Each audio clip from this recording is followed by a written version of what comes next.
Good morning. सबसे पहली बात तो मुझे ना यहाँ खड़े होकर बोलना बहुत अजीब लग रहा है, क्योंकि जिनसे मैंने सीखा वो सब कुछ आपको बता चुके होंगे अभी तक। तो मैं ऐसा कुछ अनोखा तो ऐड ऑन नहीं कर पाऊंगी, बस अपना एक्सपीरियंस ज़रूर शेयर कर सकती हूँ आपसे। जब मैंने पढ़ना स्टार्ट किया था तो मुझे लगता था कि शायद मैं बहुत लेट हो गई हूँ या मेरे पढ़ने का इतना बहुत असर नहीं होगा। बट धीरे धीरे जब मैंने पढ़ना स्टार्ट किया, और मैं हर जगह कहती हूँ कि I am very lucky enough कि मेरे जो मेंटर्स रहे हैं मेरे ऑफिस में, मेरे बॉस रहे हैं, या जो मेरे घर मेरे फैमिली में या यहाँ पे अकेडमी में जो भी टीचर हैं, वो हमेशा से बहुत सपोर्टिव रहे हैं। तो जब पीएससी आप स्टार्ट करते हैं, आई गेस सारे कुछ लोग दे चुके होंगे, कुछ पहली बार अटेम्प्ट किए होंगे या कुछ करने जा रहे होंगे नेक्स्ट टाइम। तो एक बात हमेशा गांठ मान लीजिएगा कि पीएससी इज ऐसा कुछ है नहीं कि वन टाइम या वन टेक में हो जाए। पीएससी का पी जो है हमको हमेशा सिखाया जाता है, वो पी स्टैंड्स फॉर पेशेंस। तो आपको पेशेंट होना पड़ेगा, पेशेंस रखना पड़ेगा पीएससी के लिए। एंड मैं ज़्यादा कुछ ऐड नहीं कर पाऊंगी क्योंकि सबने सुना है, सबने बता दिया, मैंने जिनसे सीखा आप लोग उनसे सुन चुके हैं सब कुछ। तो PSC is all about patience, consistent hard work. मैं हमेशा कहती हूँ जितना भी आप पढ़ें, जब भी पढ़ें, लगातार उस मेहनत को जारी रखें, अनवरत मेहनत जो कहते हैं उसे जारी रखें। पॉजिटिवली पेशेंटली पढ़ते रहें, और जब भी आप पढ़ें तो ये हमेशा मान के चलें कि मैं जितना पढ़ूं उतना बहुत अच्छे से पढ़ूं। हम लोग जब शुरुआत करते हैं तो हम लोग को लगता है कि ये बुक भी ले लेते हैं, वो बुक भी ले लेते हैं, इससे भी पढ़ लेते हैं, उससे भी पढ़ लेते हैं। आपको बहुत वैरायटी ऑफ बुक्स से पढ़ने की जरूरत नहीं है। अगर हम देखें प्री, मेंस और इंटरव्यू का जो पैटर्न एक चलता है, प्री आपका डेटा ओरिएंटेड रहता है, मेमोरी पावर कहीं ना कहीं उसमें टेस्ट की जाती है आपकी कि आप कैसा याद रखते हैं, आपको डेटा कैसा याद रहता है। तो आपको कहीं ना कहीं प्री, मेंस और जो इंटरव्यू है उसकी स्ट्रैटेजी आपको स्टेज वाइज फिक्स करनी चाहिए। सबसे पहला आप पीएससी देना चाह रहे हैं, पीएससी के लिए पढ़ने के लिए तैयार हैं कि नहीं, मेंटली आपको पहले वो प्रिपेयर होना पड़ेगा।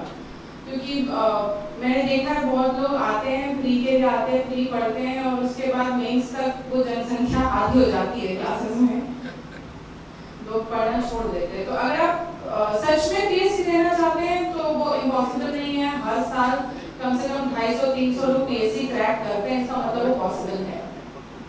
तो अगर आप सच में पढ़ना चाहते हैं तो PSC is not rocket science नहीं है। आपको पढ़ना पड़ेगा, रोज पढ़ना पड़ेगा, जितनी मेहनत से कल पढ़े थे उतनी ही मेहनत से आज फिर से पढ़ना पड़ेगा। दैट्स इट, ये उसका मूल मंत्र है कि लगातार अनवरत मेहनत।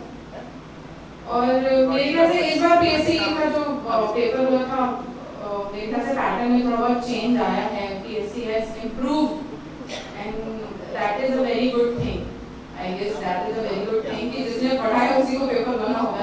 जो सिर्फ टाइम पास करने आए थे उन्हें पेपर देके पता चल गया होगा कि मेरे 317 रुपए गए। तो मैं बस ये कहूंगी कि मैंने जो यहाँ सीखा है कि आप पढ़े, लगातार पढ़े, हर रोज पढ़े, जितना पढ़ सकते उतना ही पढ़े। बहुत लोग मुझसे पूछते हैं, मेरे जब रिजल्ट आया था तो पूछा आप कितने घंटे पढ़ते थे, मैं मुश्किल से 4 से 6 घंटा रोज का पढ़ती थी। क्योंकि वो 4 से 6 घंटे की जो कंसिस्टेंट और जो डेडिकेशन वाली पढ़ाई होती है उसमें आप इतने एग्जॉस्ट हो जाते हैं। लेकिन हाँ, वो 4 से 6 घंटे जो होते हैं वो सबसे बेहतरीन आवर्स होने चाहिए आपके पढ़ाई के। उस समय में आपने जो पढ़ा है वो सबसे अच्छा होना चाहिए, जो आप कभी ना भूलें, डेडिकेशन और 100% कंसंट्रेशन के साथ। एंड अभी आप लोगों की पढ़ाई हो ही रही होगी, इस बार तो प्री मेंस ऑलमोस्ट आसपास ही है। तो जो भी लोग आते हैं, और एक क्वेश्चन जो मुझसे हमेशा पूछा जाता है कि आप इंग्लिश मीडियम के हैं, आप लोग कहाँ से मिले, आपने कैसे पढ़ाई की। तो मेरा मानना ये है, जो मैंने अपने सर से सीखा था जब मैंने पढ़ना स्टार्ट किया था, कि मीडियम एक जरिया होता है, वो कभी प्रॉब्लम नहीं होता। आप वो हमारा एक्सक्यूज होता है। हम जो कहते हैं मैं इंग्लिश मीडियम वाली हूँ, मुझे नोट्स नहीं मिलते, या हमको पढ़ने के लिए मटेरियल नहीं है, ऐसा कुछ नहीं होता है। हिंदी में मटेरियल अवेलेबल है, मैंने बहुत सारे बुक्स हिंदी में पढ़े हैं, और ऐसा कोई नहीं होगा मेरे ख्याल से यहाँ पे हिंदुस्तान में जिसको हिंदी समझ में नहीं आती होगी, या ऐसा कोई हिंदी का बुक होगा कि आप पढ़ेंगे और उसके बाद आप इंग्लिश में नहीं लिख सकते। तो जो मटेरियल आपको हिंदी में अवेलेबल है आप उसको पढ़िए। हमारा थॉट प्रोसेस तो हिंदी का ही होता है, हम सोचते हिंदी में ही है, कोई सोचता हम इंग्लिश में नहीं आएंगे। नहीं, मैं आज तक नहीं जानती हूँ वो जैसा थॉट प्रोसेस हिंदुस्तान में पला बड़ा हुआ, उसका थॉट प्रोसेस भी इंग्लिश में। डूज के साथ साथ डोंट्स भी आपको पता होने चाहिए। मुझे क्या पढ़ना है वो भी जानना है, और मुझे क्या नहीं पढ़ना है वो भी जानना है। तो स्टिक टू द सिलेबस। आपको जो सिलेबस दिया गया है उसे सामने रखें, सिलेबस के हिसाब से पढ़ें, क्योंकि आपको पीएससी क्रैक करनी है, तो पीएससी में जो आना है वही पढ़ें। नॉलेज गेन के लिए आपके लिए पूरी लाइफ पढ़ी है। आप किसी एक सब्जेक्ट में इंटरेस्टेड हैं तो यू कैन स्टडी दैट, और आप उसमें डीप नॉलेज जिंदगी भर पढ़ के पा सकते हैं। लेकिन अगर आपका टारगेट पीएससी है तो study according to your syllabus. जो पीएससी में आना है वही पढ़ें। नॉलेज आप बाद में भी गेन कर सकते हैं, मतलब क्योंकि learning is a life long process, वो एक प्रोसेस है, तो वो तो हमेशा चलती रहेगी।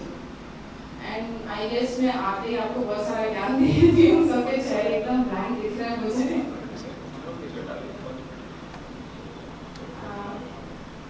बस इतना ही कहना चाहूंगी कि आप जब भी पीएससी के लिए तैयारी करनी शुरू करें तो पूरे डेडिकेशन के साथ अपना मन बना के पढ़ना शुरू करें। रोज पढ़ें, उतनी ही मेहनत से पढ़ें, एंड किसी भी चीज को बहाना मत बनाएं। मेरे ख्याल से आज की डेट में हिंदी इंग्लिश सब में नोट्स अवेलेबल है, और इंग्लिश में अवेलेबल नहीं है तो हिंदी में पढ़ लीजिए, ट्रांसलेट कर लीजिए। और सबसे अच्छी बात होती है जब आप अपने नोट्स ट्रांसलेट करके बनाते हैं ना, तो 40 to 50% नोट्स आपको तभी याद हो जाते हैं जब आप कन्वर्ट करके बनाते रहते हैं। मैंने किया हुआ है, जब मैं कोई आंसर याद करती थी और उसके बाद उसके सिनॉप्सिस लिखती थी तो I used to write in English. तो लिखते तक आपको थोड़ा बहुत उसके पॉइंट्स आपके जहन में रह जाते हैं। और प्री मेंस, और इसमें ऐसा है कि मैं भी कुछ साल पहले वही रो पे बैठ के सुनती थी लोगों को।